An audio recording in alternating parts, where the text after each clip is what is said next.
Hello दोस्तों, जय माँ काली। कैसे हो आप लोग? मैं आशा करती हूँ आप लोग अच्छे होंगे, स्वस्थ होंगे। तो आज का टॉपिक बहुत इम्पोर्टेंट है, क्योंकि आज मैं आपको इस वीडियो के माध्यम से बताऊंगी कि आपको मंत्र जाप करते हुए किन किन बातों का ध्यान रखना होता है, जिससे आपका साधना और ज़्यादा सफल हो और जल्दी आपकी इष्ट की कृपा आपको प्राप्त हो। तो वीडियो पे बने रहेगा, वीडियो को लास्ट तक जरूर देखिएगा। अगर आप मेरे चैनल पे पहली बार आए हो तो चैनल को प्लीज़ सब्सक्राइब कीजिएगा और वीडियो अच्छी लगी तो लाइक कीजिएगा। चलिए वीडियो शुरू करते हैं। दोस्तों, जैसा कि आप सबको पता है, जितने भी माँ के भक्त होंगे, साधक होंगे, उनके अंदर तो खुशी की लहर हो रही होगी, क्योंकि 3 अक्टूबर से हमारी माँ हमारे घर पे आने वाली है। तो ऐसे तो सबके अंदर में खुशी की लहर दौड़ रही है, हमारे अंदर भी हो रही है, क्योंकि हमारी माँ हमारे घर आने वाली है, 9 दिन की सेवा लेने वाली है। तो उस सेवा में हमें ऐसा क्या करना चाहिए जिसकी वजह से हमारी माँ पूरी तरीके से प्रसन्न हो, हमारे इष्ट प्रसन्न हो और उनकी कृपा हमें जल्दी प्राप्त हो। तो दोस्तों, हमें पूजा के दौरान, मंत्र जाप करने के दौरान कुछ बातों का ध्यान रखना होगा। वो क्या है, आइए जानते हैं। पहला जो है वो ये है कि अगर आप आसन पर बैठते हो तो बैठने से पहले आपको आसन को प्रणाम करना होता है, ठीक है। दूसरा जो पॉइंट है वो ये है कि पूजा करने से पहले, जाप करने से पहले आपको संकल्प लेना होता है। दोस्तों, संकल्प लेकर के किया गया जाप या पूजा बहुत जल्दी सफल होता है। तो आप उसके लिए क्या करोगे, हाथ में जल लोगे, उसके बाद माँ से प्रार्थना करोगे, अपना नाम, अपना पता बताओगे और बताओगे कि हे माँ, मैं आपका आज से इस व्रत का संकल्प ले रहा हूँ।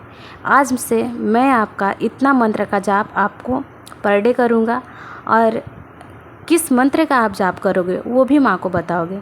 इतना करने के बाद आप वो जल जो है वो ज़मीन पे छोड़ दोगे। अगला जो बात का आपको ध्यान रखना है वो ये है कि आसन लो करना है। दोस्तों, आप जब भी मंत्र जाप करते हो तो आसन लो करना पड़ता है आपको। अगर आप ऐसा नहीं करते हो तो इससे आपको निगेटिविटी अट्रैक्ट हो जाती है। जी हाँ दोस्तों, जो लोग बिगनर होते हैं उन्हें समझ में नहीं आता है, पहली बार में उन लोग को ऐसा कुछ जानकारी नहीं होता है और उन लोग डायरेक्ट मंत्र जाप करने लगते हैं।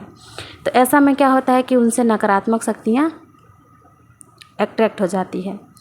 तो आपको उसके लिए आसन लो करना पड़ता है, जिससे आपका मंत्र भी सुरक्षित हो, आप भी सुरक्षित हो। उसके लिए आपको क्या करना होगा, आपको चावल लेना होगा हाथ में, या तो फिर आप जल भी ले सकते हो या फिर सरसों के दाने ले सकते हो। आपके पास जो भी सुविधा है आप वो ले लेना। उसके बाद आपको माँ से प्रार्थना करना है कि हे माँ, मैं आपका अभी से इस मंत्र का जाप करने जा रहा हूँ। कृपा करके आप मेरे इस जाप का पूर्ण फल मुझे प्रदान करना। साथ में आपको भैरव जी और बालाजी से भी प्रार्थना करना होगा, क्योंकि ये दोनों माँ के गण हैं। बालाजी माँ के आगे चलते हैं और भैरव जी माँ के पीछे चलते हैं। इन दोनों के बिना माँ आपसे कभी प्रसन्न नहीं हो सकती है। तो आपको साथ में भैरव जी और बालाजी को भी प्रार्थना करना होगा कि मैं मंत्र जाप करने जा रही हूँ या जा रहा हूँ, कृपया करके मेरे मंत्र में विघ्न आने वाले जो भी नकारात्मक शक्तियाँ हों उनको आप मेरे से दूर रखना, ताकि मेरा जो मंत्र है, जो साधना है, वो पूर्ण रूप से सफल हो सके। ऐसा आपको प्रार्थना करना है। उसके बाद आप जो भी मंत्र का जाप करोगे उस मंत्र को 11 बार मन में जाप करोगे और 3 बार फूंक मारोगे। फूंक मारने के बाद आप उस जो आप वस्तु लिए हैं हाथ में, चाहे चावल हो, पानी हो या सरसों का दाना हो, जो भी है आपके पास, उसको आप अपने सर के ऊपर से गोल गोल करके चारों तरफ 10 दिशा में आपको घुमा देना है। घुमा करके आप उसको फेंकते हुए घुमाना है। उसके बाद आपका जो है आसन लॉक हो जाएगा। अगला जो आपको ध्यान रखना है जिस बात का, वो ये है कि जब भी आप मंत्र जाप करेंगे तो आप मन में जाप करेंगे, ज़्यादा ज़ोर ज़ोर से बोल बोल के जाप नहीं करेंगे। बहुत से ऐसे लोग होते हैं जो फर्स्ट टाइम मंत्र जाप करते हैं, उन्हें जानकारी नहीं होती है दोस्तों, तो वो ज़ोर ज़ोर से बोल करके जाप करते हैं। तो ऐसा आपको गलती नहीं करना है, आपको मन में जाप करना है। अगला जो है वो ध्यान रखने वाली बात ये है कि जब भी आप माला जाप करते हो तो आपको इस चीज़ का ध्यान रखना होगा कि माला को आपको क्रॉस नहीं करना है। जो माला का सुमेरु होता है उस चीज़ को आपको क्रॉस नहीं करना है।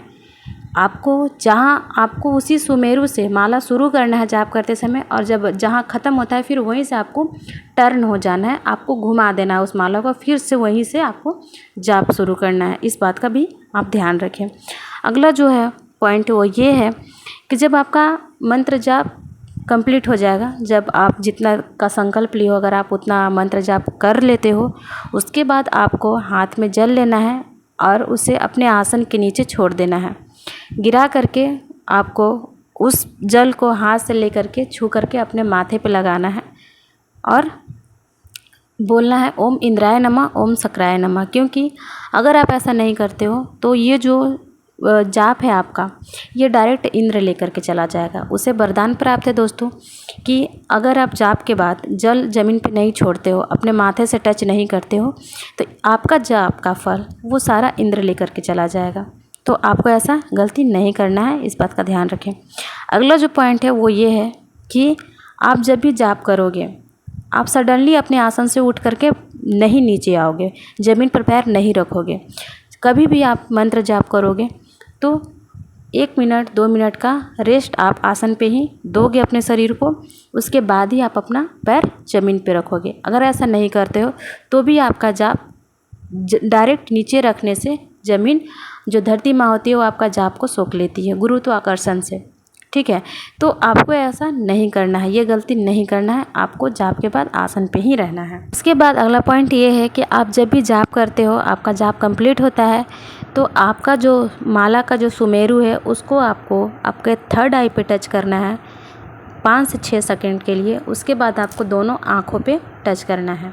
देन उसके बाद उसे सुरक्षित, अगर आपके पास गौमुखी है तो उसमें डाल करके आप रख दें अच्छे से अपने पूजा स्थान पे। दोस्तों, एक चीज़ का और आपको ध्यान रखना है कि आपका जो आसन है वो आपका होना चाहिए। आपका आसन कोई और व्यक्ति यूज़ ना करे, चाहे वो आपका घर फैमिली का हो, चाहे कोई भी हो। इस बात का ध्यान रखिए। आपका जो माला है, उस माला को भी आप किसी और को ना दे जाप करने के लिए, क्योंकि अगर आप साधना से जुड़े हुए हो, साधना कर रहे हो, माँ के मंत्र जाप कर रहे हो, तो वो सारी शक्तियाँ, जितना आप जाप करते हो, वो सारी शक्तियाँ आपके आसन में और आपके माला में जाते हैं। तो इसीलिए आप किसी को भी अपना जो आसन है और माला है जाप करने के लिए ना दें, क्योंकि अगर आप ऐसा करते हो तो आपके जितनी भी शक्ति हैं वो दूसरों को चली जाएंगी और आपका जो साधना है वो सफल नहीं हो पाएगा। तो इस बात का भी आपको ध्यान रखना है। तो दोस्तों, आज के लिए इतना ही। मैं आशा करती हूँ आपको मेरे द्वारा दी गई ये जानकारी अच्छी लगी होगी। तो प्लीज़ कमेंट में हाँ या ना लिखना है और जय माता दी लिखना भी मत भूलना। तो मिलेंगे नेक्स्ट वीडियो में नेक्स्ट टॉपिक पर। तब तक के लिए सबको जय माता दी।